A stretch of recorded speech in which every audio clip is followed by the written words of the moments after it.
You've arrived at Unlearn with Louisa, the self-development podcast where we explore the beliefs, patterns, and behaviours we've all unconsciously picked up along the way. Whether it's in relationships or how we treat ourselves, here we focus on unlearning our past to create the future that we actually want. Let's get into it.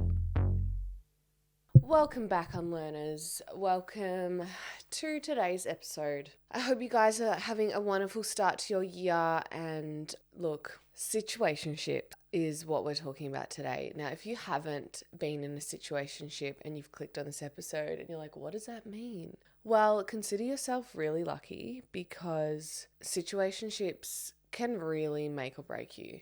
I guess a situationship is something that's like a half relationship. It's what the talking phase is, that pre-relationship phase, that waiting room relationship phase. And it's when that is prolonged. So it's when you stay in this seeing each other phase and you're not necessarily exclusive, or you might be a little bit exclusive, and it never eventuates into an actual relationship, and you stay in this sort of half relationship dance. And it often happens when somebody isn't keen on a relationship, a committed relationship, but they also want to have intimacy with people. So they want their cake and they want to eat it too. Now, I am 100% a victim of this and also a perpetrator. And sometimes we can forget that.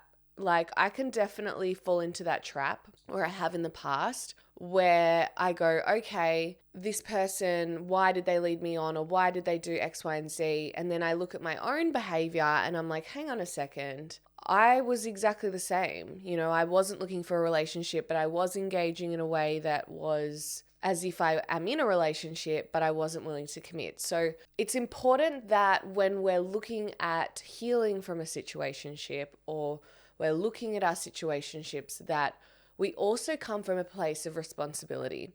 And it's not about blaming or fault. It's about empowering us to realize that we had a choice and it can serve us. Like, situationships, there's sort of this connotation that we're like a victim, or the woman is a victim of somebody not wanting to be in a committed relationship with her.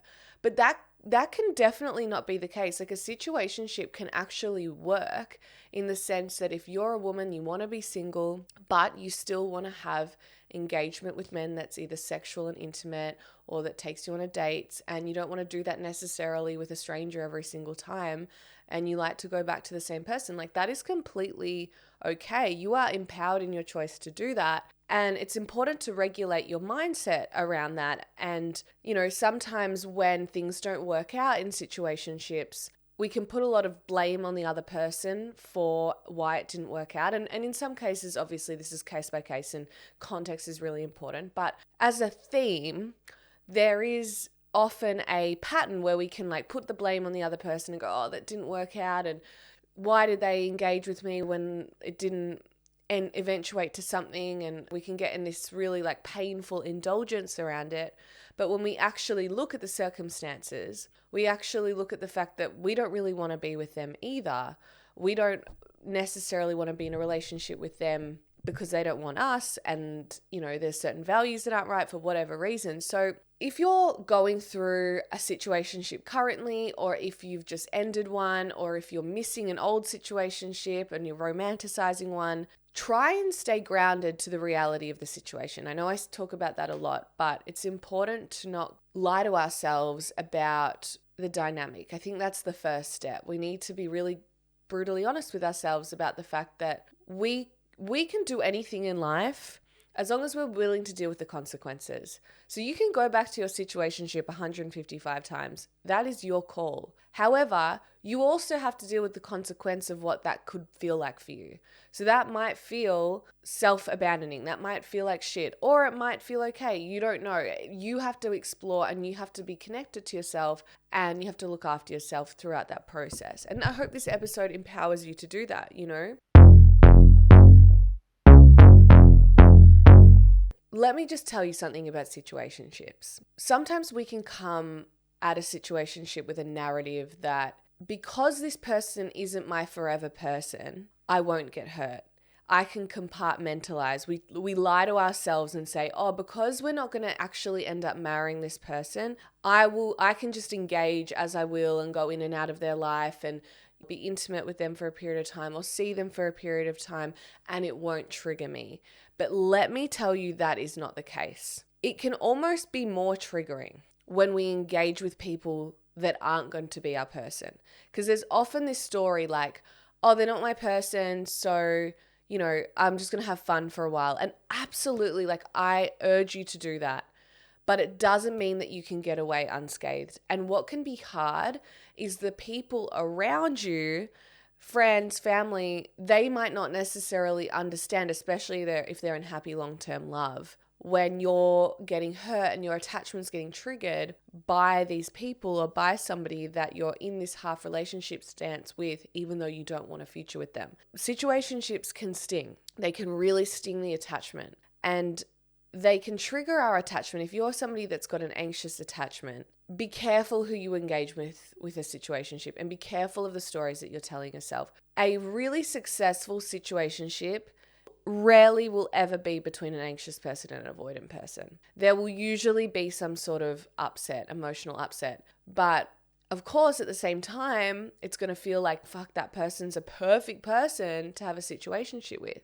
If you're in a situationship with someone and you don't have clarity around what and where you guys are at emotionally, that is a dangerous place to be. Like, that is a risk. It's really important to gain clarity when you have a situationship. So if you're both on the same page, when situationships can be really painful and hurtful is when you have an idea of what something will manifest to be and the other person has a different idea. As soon as you guys get on the same page about what you're both looking for and what you're both seeing in the other person, and obviously that can change, so you might have to continue to have that conversation. And I'm hearing you guys say, but I don't want to have that conversation because then I'll ruin it. What if I ruin it? If having a conversation about where you guys are at and where the relationship is developing ruins the relationship, this person is not for you. This person is not for you. That is a red flag. Now, if it is that you just want to be casual with somebody, you're enjoying sort of casually getting to know someone, you don't want the commitment yourself, you have to be prepared to still be open to other people, because what we don't realize is when we're engaging casually, it will block us. If you're looking for romantic long-term love, it will block us from finding that person. It can distract you from going out and meeting your people because that person is meeting those needs. You can utilize a situationship to your best degree as well. Like, I want to empower you with some options here. If you have an anxious attachment, it is really recommended to do rotational dating. So you don't get hooked in to one person and you don't create a fantasy and become, and pedestal that person and become super attached. So rotational dating means dating multiple people at the same time. It is completely your decision whether you're intimate and what type of intimacy you have with each person. It might not be right for you to be intimate with all of them. It may, whatever, it's your decision. But rotational dating, meeting lots of people, talking to them, honesty is always the best policy. Until you have that discussion, until you both get on the same page and you say, hey, like, I'm not getting with anybody else, or I've been dating other people, but like I'm really enjoying just getting to know you and I'd like to see where you're at with things, that will empower you guys to get obviously onto the same page. I believe that when you have an anxious attachment, rotational dating is top tier. Rotational dating is top tier because it allows you not to get locked in and attached to somebody that isn't necessarily your forever person, because it allows you to see people more clearly because you're meeting new people, you're getting to know other people. You realize that there's more fish in the sea. Whereas an anxious attachment, it is so important for you to continue meeting people and continue your life and continue your whole beautiful life, because the more that you hone in on one person, if it's not going to develop into something, it can really take you away from your life. And obviously doing the work with somebody is going to be worth it if it means you have this beautiful long-term relationship, if you're both working towards the same thing. But if this other person isn't open to working towards a future with you, it's like, well, what are we doing here? I'm staying loyal to you. I'm doing all this work, all this stuff is being brought up for me because I'm not sure where we're at. It's not for something as a team. Then you've got to ask yourself, like, is it worth it? Communication is key. I cannot stress that enough. Situationships are essentially emotional intimacy without commitment. And that is a phase, especially if you've gone through a breakup, that you should be empowered to enjoy. However, I think that it's really important to be honest about where you guys are at. And if that person wants to engage with you and continue to see you in a setting that is emotionally intimate, and you've let them know that you don't want a future with them and you don't see this turning into a relationship and they want to continue seeing you in that capacity, then that's okay. Absolutely. It begins to be on that other person for going back to you if that's not what they want. So that goes the same for you. If you think that continuing to see someone will then gradually mean that they will change their decision, that is manipulative. I'm going to call you out. It is manipulative. So it's really, really important that you don't manipulate someone to be in a relationship with you. Obviously, naturally, if you guys are enjoying each other's company and it slowly progresses and you grow together into that place, go for it. Amazing. But I really want to just put a warning sign here. Do not manipulate someone. Do not continue to see someone. If they have told you it's just casual and if you genuinely want a future with them, continuing to see them is only going to break your own heart. It is only going to separate you from yourself. And if things don't work out with you guys, you've neglected yourself in the process to get there. And then also, if you guys are meant to be together, you will be. What's meant for you will not go past you. And sometimes, people have to lose people in order to realize that that's the person that they want to be with. So don't interfere in that process by pushing yourself onto somebody if you genuinely want a future with them. But the first thing is, we can lie to ourselves in this space. Like, so many people, they don't actually realize the motivation of why they're continuing to see somebody. So you want to get really clear. If you're in a situationship with someone and you go, oh no, this is just casual for me, and everyone keeps asking you questions, oh no, I don't feel like that, I don't feel like that, I don't feel like that. But then if they were to cancel on you last minute, you feel sad, or if they were to start seeing someone else, it wouldn't feel right for you. I want you to explore how you genuinely feel about them. Because we're very good at lying to ourselves. We're very good at being dishonest with ourselves in order to continue the behavior. But let me tell you right now, you don't have to lie to yourself in order to continue the behavior. You can continue it and go, hey, I think I've got feelings here. I'm not willing to cut it off yet. I'm just going to be curious about that. I'm going to keep engaging until it's not right for me.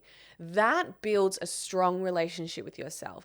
That actually strengthens and helps you grow and allows you to develop as a person as you engage. Whereas if we go, oh, I just want to be unconscious, I don't want to know, I want to be ignorant, then we wake up one day and we're in all this pain. The experience, we lose trust within ourselves, we lose confidence within ourselves, and you don't want any relationship, any man or anyone, that the way you engage with them lead to less trust and a injured relationship with yourself. That is what we're trying to avoid here at Unlearn. I also want you to be careful that when you engage with a situationship, although you might be fully aware they're not your forever person, if you're engaging with somebody that is lower in your standards, that isn't treating you necessarily with respect and love in which you would want a partner to treat you with, and obviously there's going to be different expectation and elements here, just because of the setting of the relationship. That's normal.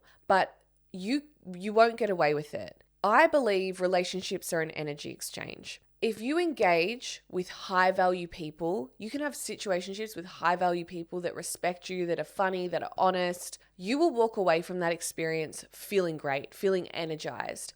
But if you engage with people that have dark energy, that are unhealed, that are unconscious, that are hot and cold, that are avoidant, that project onto you or controlling or whatever the flaws are, you won't get away with that. That will impact you to some degree. And obviously I know it's easy to compartmentalize and go, yeah, but they're not my person. So like, it doesn't matter. And the sex is really good, or this is really good, and they're taking me out and da da da da da. Check in with your body. Check in with how you're feeling afterwards. If it is not a fuck yes, if you are not feeling present in your life, you're not feeling great within yourself, if you're not feeling at peace, is this really serving you? What is the motivation for you to continue to go back there? If you lay with dogs, you will get fleas. And I don't mean to say that in a derogatory way, but it's true. Like, if we are an average of the people we spend time with, and relationships and situationships are definitely no exception to that rule. So be careful about who you sleep with. Be careful about who you have casual dating with. If you are leaving an interaction with somebody where you're feeling hooked and hurt and it's disaligning and dysregulating, I would explore what makes you want to continue to go back there. It's also important to think about that if you engage with people like that, you will eventually slowly lower your standards. Because if you have such a contrast of somebody that is not aligned, not good for you, that doesn't treat you well, we're more likely to accept bare minimum. And if you're looking for a new relationship, you want to try and strive for a little bit more than bare minimum. So just be careful about how it impacts your perspective on relationships. It impacts your perspective on men. I need to also just say, clarity is not pressure. If you ask someone for clarity, you are not applying pressure to them. It is self-respect to ask for clarity. Embody a secure person. We can get this ridiculous narrative in our minds that tells us that, if I ask for clarity, or if I talk to them about where we're at, I'm putting pressure on them, or I'm going to push them away. And obviously there is an element to where you can have that conversation a bit too early if it's about whether you're meant to be in a relationship. But what is meant for you won't go past you. Having a conversation with somebody and just saying, hey, I'm curious with what are you actually looking for? Like, why are you on the app? Maybe you've met someone in a club. Like, are you looking for something serious right now? Or when was your last relationship? Like, you can talk about it in a very organic way that's not about you. I urge you to do that earlier so you don't get lost in fantasy. Being lost in fantasy with situationships is dangerous, because as soon as we start to fantasize about what the future could look like, it's like a drug. You're flooding your system with dopamine. You're flooding your system with possibility, and you're not grounded into the reality of the situation. Listen to your heart, listen to your body, have fun. You are absolutely empowered to do whatever the fuck you want. Go wild. I think there's ways that we can engage in situationship that serves us and that are fun and that are aligning, versus something that's triggering and dysregulating. And that is what this episode was about. Thank you so much, guys. I'll see you next week. Thank you so much for getting to the end of the episode, and congratulations for choosing to create a future that's actually yours. If you got something out of this episode, please share it with someone who needs to hear it, and keep up to date with me by following wherever you listen to this episode. If you haven't already, I'd love it if you could also leave a review. If you want more from me, you can find me on any platform at Unlearn with Louisa, or head over to my website unlearnwithlouisa.com to work with me as a coach. And I will see you at the next episode.